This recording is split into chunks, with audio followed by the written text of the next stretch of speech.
All right, we are moving into our becoming conversation. It's 10 minutes past 10 o'clock Central African time. Thank you for joining us on our different platforms as we unpack this conversation about, you know what, sometimes life takes an unexpected turn and you don't know where it's going to you. However, you have to sometimes just deal with the discomfort and follow your truth. And that's what we're talking about in this hour of the show, because we never know how to deal with the trying times of our lives. We're joined by the multi-talented Lesotho-born South African actress, scriptwriter and entrepreneur Fikile Mthwalo, known for her memorable roles in popular television series like It's Complicated, Isidingo and Gold Diggers, as well as her work on stage and in creative ventures. Fikile has built a career across continents. Recently, Fikile has been speaking candidly about one of life's most universal experiences, failure. After spending a decade in New York pursuing her acting dreams and completing a master's degree, she faced a series of setbacks, from immigration challenges and career hurdles to the end of her business and personal relationships. We explore her insights on how to navigate disappointment, reframe setbacks as learning opportunities, and find strength in vulnerability. Fikile, welcome on the show. Thank you, Benjamin. Thank you so much for having me. Like, I'm reading this whole narrative and I'm like, there's actually a strength in all of this. There's actually a battle that's won with this, because you were going through this process while completing a master's degree. So there's congratulations in between of the struggles, right? And I think that's the problem with how we see life. We think life is one moment in time and it's one event. But in the midst of challenges, there can be kind of this lifeline that keeps you going. So how do you look at failure after all your experiences? Because we think failure is just one thing. Well, I think the way my perspective on failure has changed a lot over the years. I think the most important change is that I'm not as afraid of it as I used to be. I think the school system and the way a lot of us are raised is to fear failure. And I've just learned to welcome it as an unsuccessful attempt. And it usually has seeds of lessons in it if you take yourself out of it. I think that's also really important, to not identify yourself as a failure and rather identify an attempt as a failure. I think those are two very different things. You know, Fikile, perhaps one of the reasons that we fear failure so much is that there's so many sayings from the time we grew up, right? When it rains, it pours, this, that, and the other. And we think about this like, oh my goodness, my life is over. And we're still living, right? And there's so many opportunities that are still ahead. Let's speak about finding the lessons in the failures. Through all the things that you have gone through in the past, couple of years that you speak about quite openly now, right? Your divorce, coming home, your failed attempt at a career in New York, and then, coming back to South Africa and saying, look, I'm not going to be embarrassed by this. How do you find those moments to actually locate what the lesson is within the failures that you've experienced? Yeah, sometimes it's not very obvious what the lesson is until you try again, which is why it's so important to not quit, right? I think if you have a failed attempt and you quit, you stop trying afterwards, I think that's when you might miss out on the lessons. But the lessons reveal themselves in, say, for example, the ease with which you then start another business, or the ease with which you then approach another audition, or you take notes from that past failure and you take the lessons, you extract the lesson out of it into the next attempt. And I think it can take many different forms. But to your question, when you said I speak candidly about it because for me, it's like a bit of an exposure therapy. I think we all want to not be seen trying, and we all want our attempts to be private.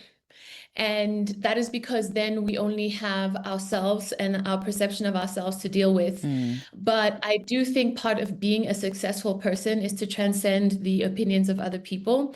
And so in that regard, it is necessary to be seen trying and failing. It is necessary to get over the perceptions of other people about you. So I think that's also like a part and parcel of failure, is to not really care what people think about you. Because also, if you had the luxury of failing in private, you'd probably like let it go a lot easier, right? Like you'd probably let yourself off the hook. You'd probably like try again. But I do think that there's something to be said about like just saying, hey, it didn't work. There's something incredibly freeing about it. Yeah, and I mean, we're not glamorizing the difficulties of failure, because once you're going through that challenge or that dream unfulfilled, it's really a painful experience, right? Yeah, no, it is. It hurts. And, you know, my perspective on pain has also changed. I draw this parallel on social media about like stretching in the gym. I had some tightness in my muscles, but the more I leaned into the pain and just allow it and stop resisting it, the more I could actually just stretch my body and create space in my muscles. I think that analogy applies to like the pain of the failure, the pain of life. I think pain is a part and parcel also of life that is just there to tell us that something is wrong, something is not working, so we need a redirection. And I think pain and failure, in terms of like how we're raised to avoid it, are kind of the same. I think we have the same kind of avoidance for pain as we do for failure, but it is a part of life. And yes, it's uncomfortable, but I think what makes it more uncomfortable going through those struggles is actually resisting them, as opposed to like accepting this is where I am and then allowing myself to see, okay, what is this pain trying to teach me? Because also when we talk about pain, we're also talking about not just the pain, but we layer then stories on top of the pain, or on top of the failure, or on top of the struggle. Yes, you can find yourself in a life situation where you are struggling, where you're going through a massive breakup and it hurts. But then we hurt ourselves even more when we layer stories of, say, I'm unlovable, or maybe marriage isn't for me. Maybe I don't know what people say to themselves, I'm too strong of a woman to be loved, whatever it is. Then we layer these stories on top of the pain. And I think that's why pain and suffering is so tricky for us sometimes to accept. You know, because we only see the portion of each other's lives that we get to experience online, we think that, okay, Fikile is speaking about her disappointment and how she's navigating that. So we think you are going through pain and you immediately just grabbed a mic and started speaking into the camera. But there's a portion of all of this where you actually have to go through it.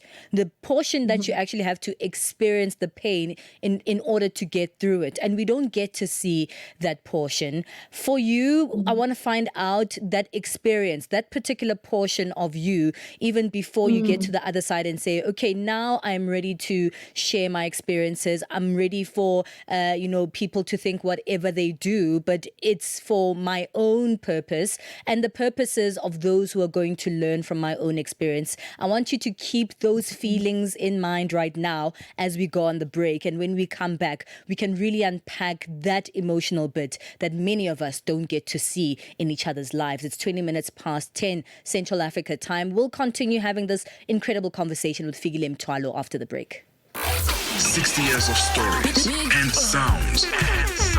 Channel Africa, the African perspective. Conversations are happening, and Channel Africa is at the heart of them. We tell the African story with clarity, pride, and purpose, reaching audiences that matter to your brand. Partner with us and connect your business with listeners across borders in multiple languages and markets. For partnership opportunities, sponsorship, or sales, email us at partnership@channelafrica.co.za. Channel Africa, the African perspective. Balisa and Benjamin fuel your day with fresh African perspective on Channel Africa. We're having this conversation with actress Fikile Mthwalo. She's an actress, a scriptwriter, and now someone who has gone onto social media to really share her personal experiences of failure, disappointment, but also of engaging in getting through very difficult times in our lives together. Fikile, there's that portion that I was speaking about. I hope you got a bit of a chance to sit in it. The part before you went onto social media, the part before you even told people, hey, I'm actually back in South Africa and this is what happened to my life. How do you get through that particular portion? It had to be a moment of dealing with myself. I think by that point, when I was returning from the US back to South Africa, I knew I needed to take some time and understand that I was the common denominator of all of my problems, especially because they, at this point, were displaying a particular kind of pattern. And so I couldn't ignore the fact that in this pattern, I was always there. So there was a lot of introspection that needs to happen. This is where the know thyself comes from. And the process of knowing yourself is not always roses. Sometimes you have to face parts of yourself that you don't, or that you've been avoiding your whole life. And so there was a fair amount of that, facing my shadow. That's what they call it in psychology, but also a lot of healing and forgiveness. And for me, I found meditation as a way for me to bring those parts of myself that had been suppressed for many, many years to the light and forgive them. Maybe even forgive people that had hurt me in the past and the resentments I was choosing to hold on to as a result. And then connecting to a higher power. So for me, meditation helped me just tick all those boxes, getting to know myself, healing, forgiving others, and then tapping into a higher mind. And for me, that is of God. All right, that's powerful, right? But there's also just the practicality of getting back to the swing of things. I mean, you can't meditate all day, as powerful as it is. I wish I could. I know, I love it too. I wish sometimes I'll just stay there in that zone forever. But like, you know, you have to get to the swing of things and kind of arrange your traveling back to South Africa, calling family, friends to say, you know what, I'm coming back home. And that's another set of things that you have to deal with. Letting people know that, you know what, it's not happening as we thought it would. Let's just change the direction of this whole thing. How did you go about that practicality of getting back to the swing of things, going back to a life that you're trying to reset? Yeah, well, that call to my mother went surprisingly well. She missed me. And for her, Sweet.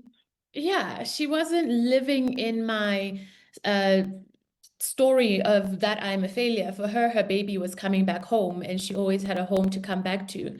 I think, and this happens, you know, with a lot of artists who try to make it overseas and find difficulty, is that we are so attached with making it work, so attached to making it work, so attached to the story, making it in Hollywood, that when it doesn't work out the way we wished, it becomes a little bit embarrassing. In fact, that perceived embarrassment of failing at your American dream is what kept me there for longer than maybe I should have stayed there.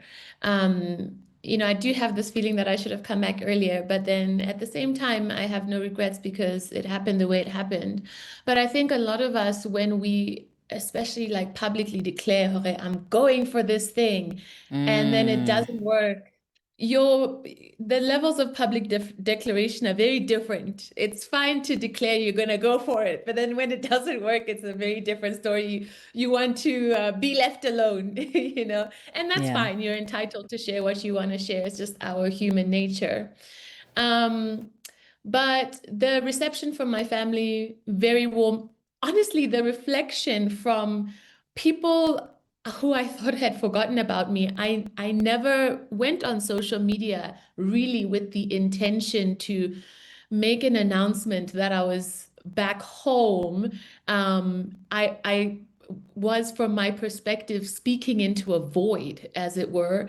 But when the story caught up, I was very pleasantly surprised at the level of support that I got, and the fear of being perceived as this gigantic embarrassment was just a story that I had told myself.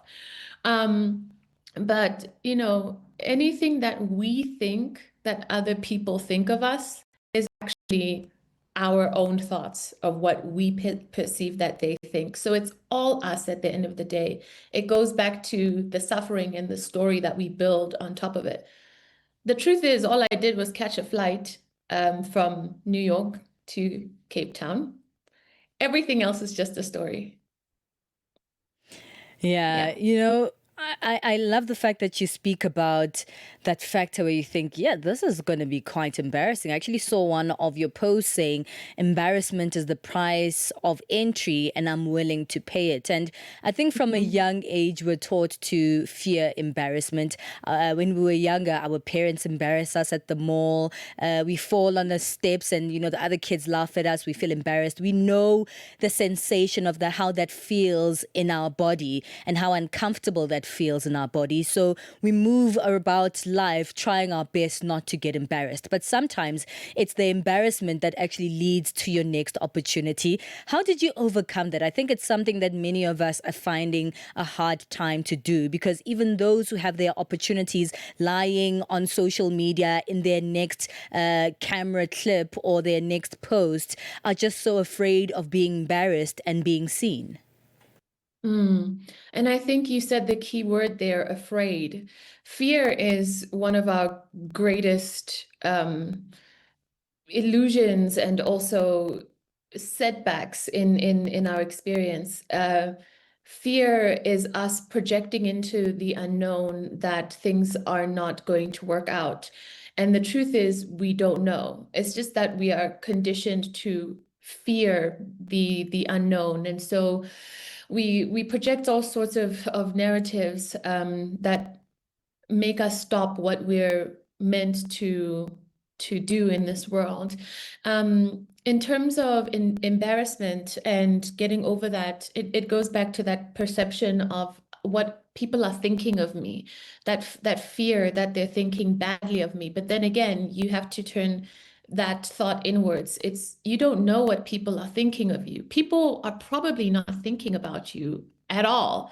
And so anything that you are projecting is a story that is coming from you, and that's where the inner work comes in, and knowing yourself. What stories are you telling yourself that's holding yourself back? Because it always comes back to you and your thoughts about yourself. In that post that you mentioned, Balisa, where I talked about embarrassment, I also talked about it from a self point of view. I think embarrassment is going to happen anyway. It's either going to be the embarrassment of putting yourself out there, taking a risk, going for something, potentially opening yourself up to failure, that embarrassment, or the embarrassment of waking up many, many years from now and realizing that you didn't go for it, you didn't take the risk because you were scared of what other people would think about you. So I think either way, you're facing a level of embarrassment. Very powerful conversation. Thank you so much for this. Thank you for your vulnerabilities, but also just for your strength as well to be transparent about such things, because we don't really talk about them, especially from a personal point of view. I think we like otherizing this kind of stuff, like, oh, if it happens to this person, they can overcome, they can. But when it's you and you're feeling that pain, it's really hard for you to just go all out and be open about it. Thank you so much, Fikile, for joining us here on Channel Africa. Where can our listeners find you on your social media platforms? You can find me on Instagram at Fikile Mthwalo, or you can find me on YouTube.